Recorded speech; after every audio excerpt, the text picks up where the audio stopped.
Hey friends, how are y'all doing today? Getting at the end of Genesis, actually at the very end, we get to where Jacob and the rest of his sons have gone to Egypt, and they've been given the land of Gishon by Joseph, who is the governor of all of Egypt and has saved basically the world from the famine. But when uh, when Jacob's getting ready to die, he calls Joseph and says, "Bring me your sons, who are Ephraim and Manasseh."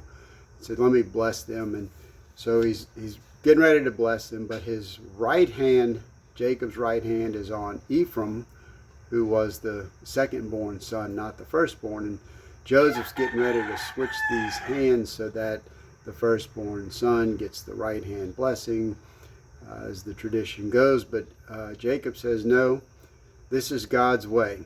And so he gives Ephraim the blessing of the firstborn, that he's going to be the great one.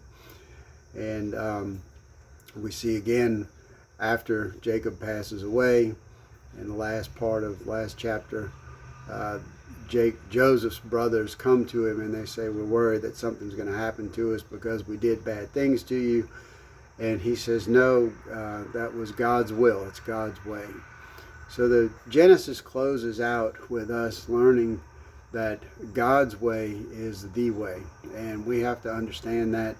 That's hard to do sometimes.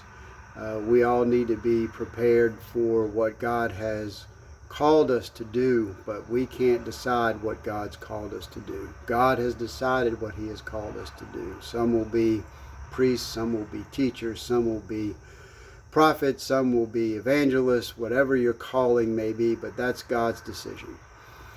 So pray to God, as the model prayer says, "Our Father who art in heaven," and ask for the indwelling of the Holy Spirit so that you can know what your calling is and fulfill your calling. But always remember, it's God's way, it's God's choice.